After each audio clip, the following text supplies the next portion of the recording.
guys, today I'm going to teach you how to can meat.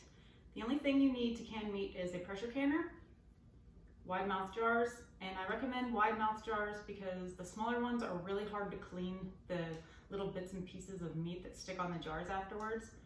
And in fact, my hands don't even fit in the small mouth. So wide mouth jars, I'm using quart ones. And then you need meat of any kind that's like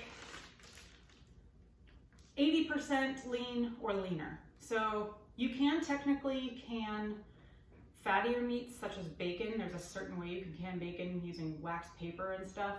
And sausages tend to sometimes never take a seal because it's too greasy around the top in case everything is siphoning when you're cooking it. But any kind of meat that's 80% lean or leaner, so 75%, 80%, 70%, 60, I'm going the wrong way. You know what I mean though. So like 85% lean is fine, 90% lean is fine. Oh no, I'm losing my mind today. So you just need jars, pressure canner, meat, and salt. Now I'm doing venison today and I love canned venison. It is, if you have had venison and you don't like it and you think it tastes gamey or tough or whatever, you need to can venison. Trust me, it's like a game changer. It tastes like fall apart in your mouth beef. Like the chunks that you get in beef stew, that's what it tastes like. So that's what we're gonna be canning today. And for venison, I like to add a little something extra. You don't need to do this. It tastes great just with salt. But I'm gonna be adding, I pre-diced some onions and minced garlic, and I'm just gonna evenly distribute them amongst the jars.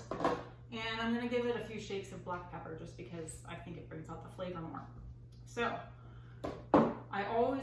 and you wanna have vinegar because you're gonna wipe the rims with paper towels when you're done. This is super simple. I'm using an electric pressure canner. It's the Presto Precise. It's a digital canner.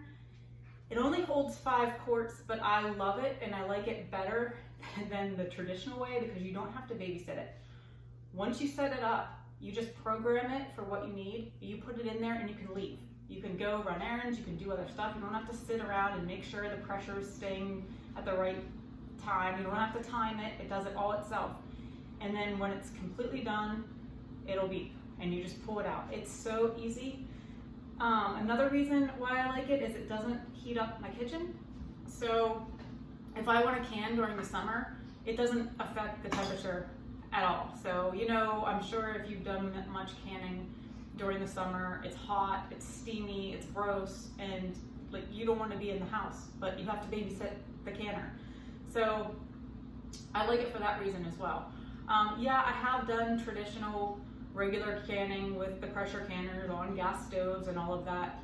But this is another great thing if you don't have a gas stove, if you have an electric, or you can't get your hands on an electric stove canner, then this is great. Yeah, it's pricey, but it's so seriously worth it to me to not have to be stuck watching it the whole time. So when you're pressure canning meats, you want to pressure can for 90 minutes. This digital one, it automatically calibrates for 15 pounds of pressure because it's taking into account basically anyone who would live in the United States, could they can with this. But you'll need to check your elevation for your proper pounds per pressure wherever you live if you don't have a digital canner. All right, let's get started. I've got my sterilized jars here. I always start with the salt. You want 1 teaspoon of sea salt per jar. And I always start with the salt because I don't want to forget it. Now,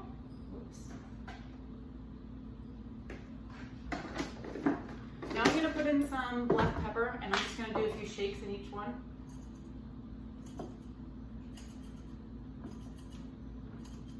And then, like I said, this is optional, but I really like it with venison. I'm gonna add my mixture of diced onions and garlic and just evenly distribute this the best you can. Just eyeball it across all 5 jars.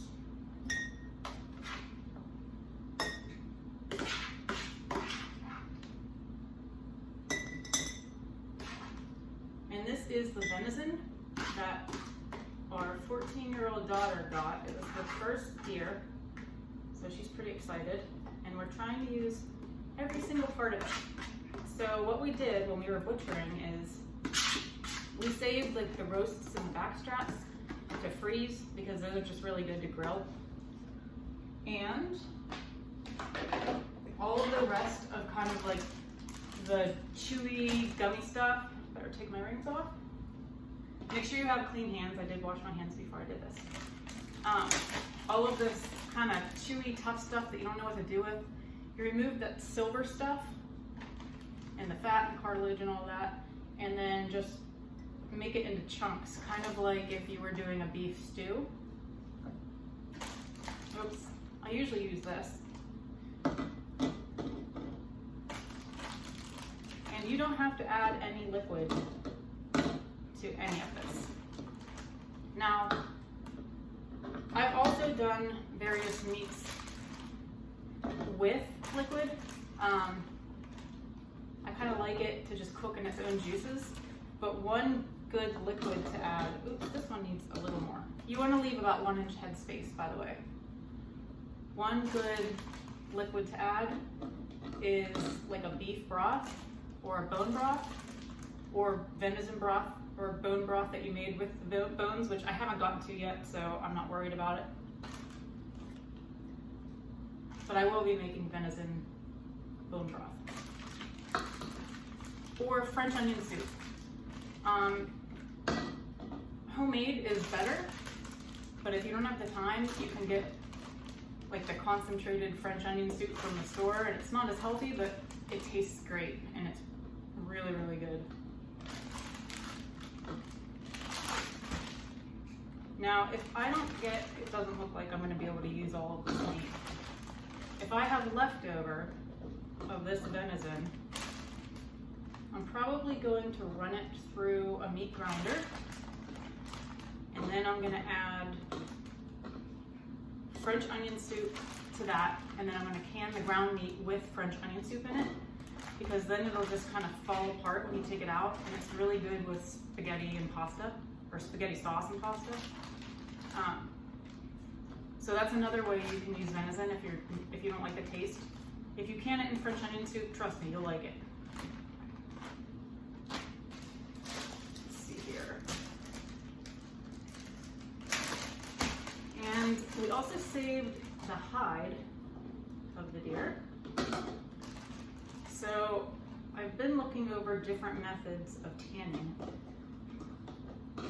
And I found that you can tan hides with egg yolks.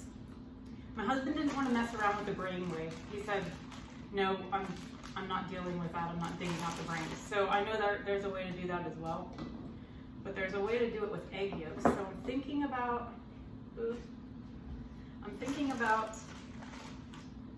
trying it that way. But I'm kind of scared. I've never tanned anything before. So I might just go with like the traditional way with the tanning stuff you buy from the store my first time, because I'm a little nervous. If I had a smaller hide, like a rabbit or something to practice on, I wouldn't mind, or if I had several, I would like to try several, but I will be trying that, and I probably won't make a video as I'm doing it, because I've never done it before and I don't know what I'm doing, but I'll probably either post an update or do a video about what processes I did. And I'll do that even if I totally screw it up, because then you'll know what not to do. I'm gonna try to finish the rest of this bag, and then I'll show you what I do next. I'm actually using Tatler lids. They're made in the USA, and they're reusable, and I love them.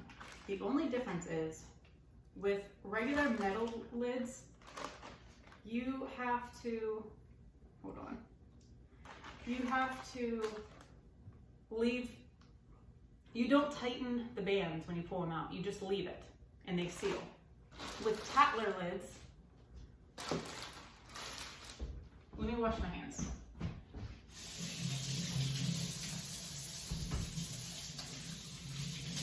Okay, with Tatler lids, as soon as you pull them out of the canner,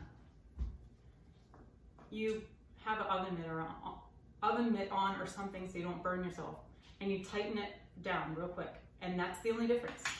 So I kind of like this way better because those ball canning lids have really been failing me lately and not keeping a seal.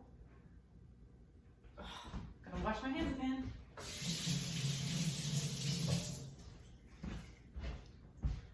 All right, now before you put the lids on, I'm gonna wipe the tops of these jars with some vinegar. And that just makes sure you don't have anything sticking that would prevent you from getting a good seal.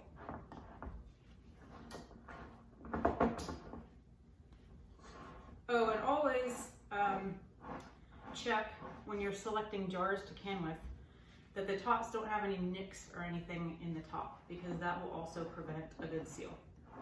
All right, now I'm not using any liquids or anything. These are what the Tatler lids look like. They're two pieces. There's a plastic part, like a plastic lid, and then there's this seal, this rubber seal that goes right on top. So you put them together, and as with regular metal lids, you just do it fingertip tight. You want to allow the air to be able to escape. And I already preheated this canner thing, and my meat's not super cold, so I won't have any issues. Oops. I won't have any issues with my jars breaking. But be aware, if you put extremely cold stuff in your jars and then put it into a hot canner, your jars will probably bust on you or crack, and then it's wasted. Okay, then we're just gonna put in all of our jars.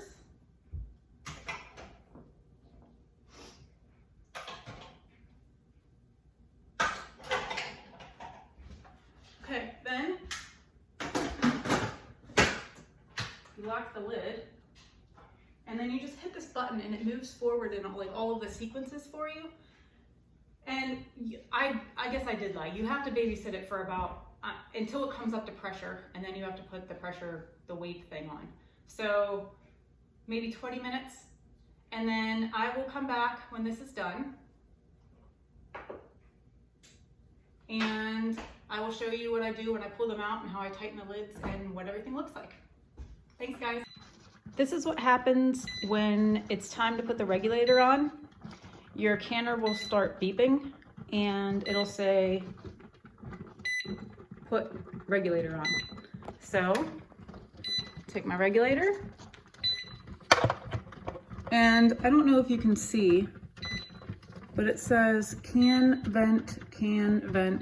So you want to put the regulator on so that it's pointing towards can, like that. And then to get it to shut up, you hit this button, and then it starts the timer. Then when it's done, it'll beep a few times and it'll tell you that it's in the cooling period. And then after it's cooled off sufficiently to open the lid,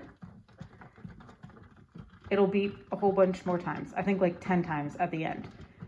But it's not a big deal if you can't remove it right away. But like I said before, when you take them out, you want to tighten down those lids, and I will show you that when this is done. Well, the canning is done. All it says on it is done with a check mark, so it's super simple. All you do is you remove the regulator from the back, and you unlock it. Now, this is where it's different than regular canning lids.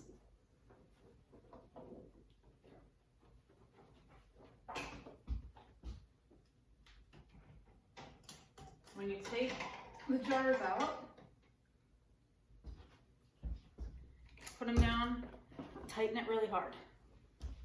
That's it.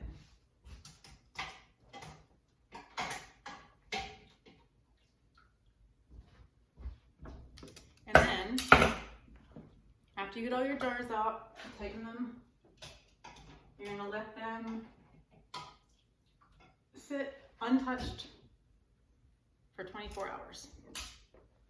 Then you're gonna wanna take the bands off, that's the silver part, and check to see that it's sealed.